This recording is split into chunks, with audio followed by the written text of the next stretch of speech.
To survive winter, ancient humans did things you wouldn't believe. Some ate their own dead, some froze on purpose. This is the disturbing true history of surviving the cold. Let's go back. 30,000 years, no houses, no heaters. Just ice, darkness, and animals bigger than your house. One wrong step meant frostbite. One night outside meant death. So the first survival trick: don't fight the snow, use it. Snow caves trapped body heat.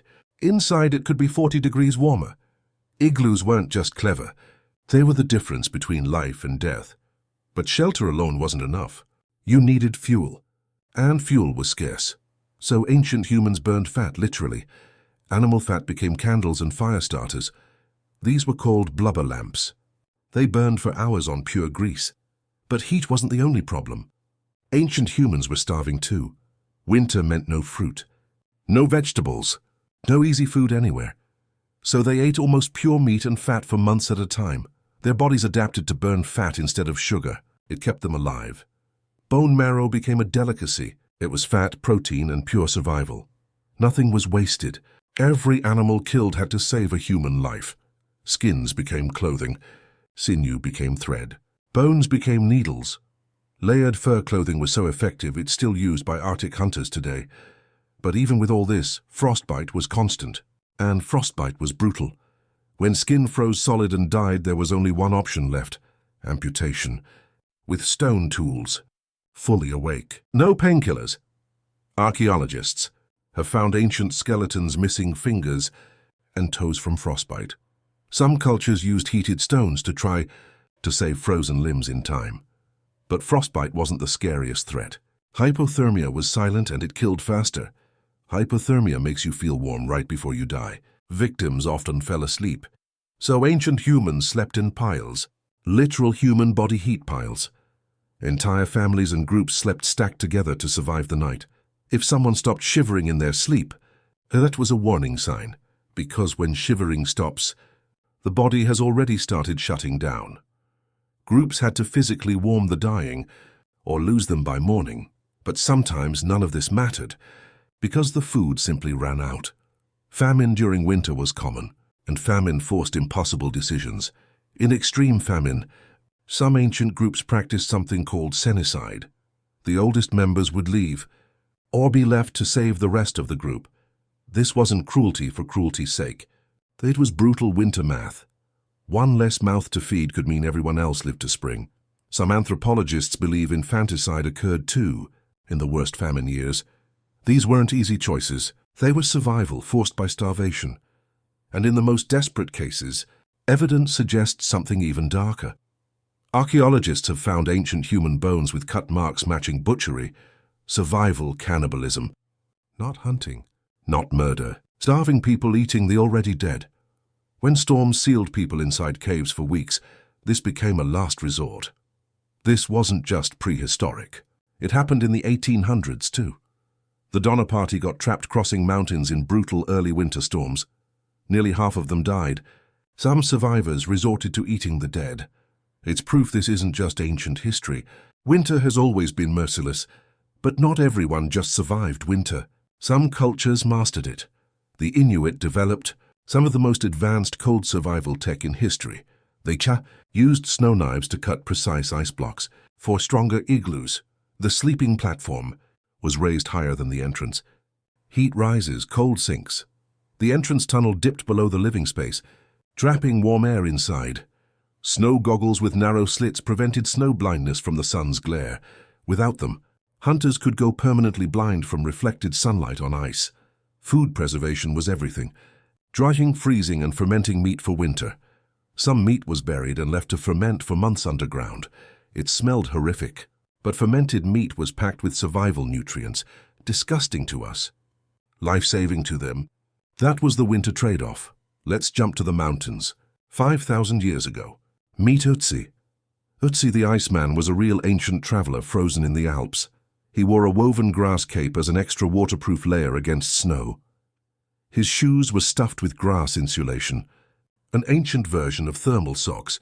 He carried embers wrapped in leaves, a portable fire that could last for hours. Even with all this preparation, Ötzi still died alone in the mountains. Preparation helped, But winter in the ancient world still often won. Now let's go even further back, to the Ice Age itself. Some ancient humans built entire homes out of mammoth bones, 60 or more mammoth bones, stacked to form walls and roof supports. Hides were stretched over the frame to block the freezing wind. Entire settlements existed like this, built from the remains of hunted giants. Inside, a central fire pit kept the whole bone structure surprisingly warm. But firewood was rare on the treeless tundra. Every log was precious, so they burned dried animal dung and bones instead of wood. Bone actually burns, slowly, but it burns, especially when soaked in fat first. Soaking bones in fat turned them into slow-burning winter fuel logs. Fires still had to be watched constantly. One night unguarded could mean death. Groups took shifts through the night just to keep the fire alive. Some ancient northern cultures had an unexpected weapon against the cold. Early sweat lodges and sauna-like structures date back thousands of years. Heated stones splashed with water created intense steam and sudden warmth. Then, some cultures went straight from the heat into freezing snow. This shocked the body and was believed to boost circulation and toughness. It sounds insane today, but it may have genuinely helped them adapt. Now here's something truly disturbing.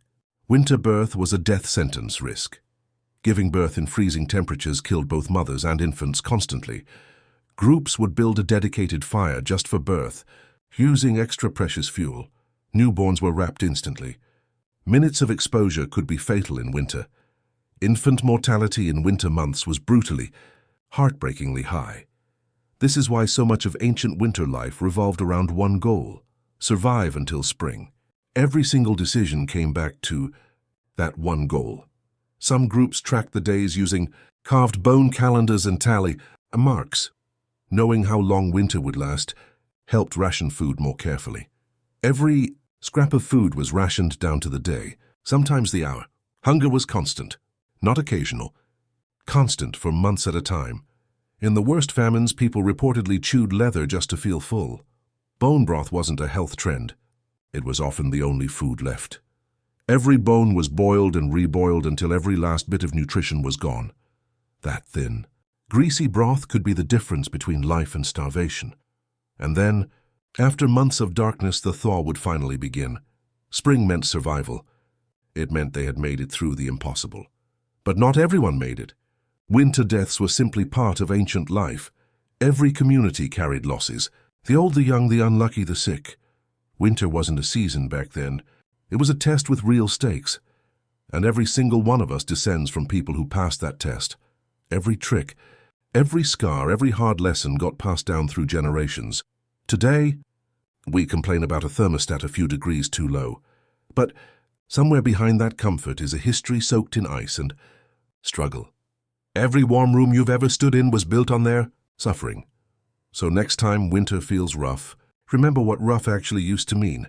Snow caves, bonfires, frostbite amputations, survival, cannibalism, all of it real.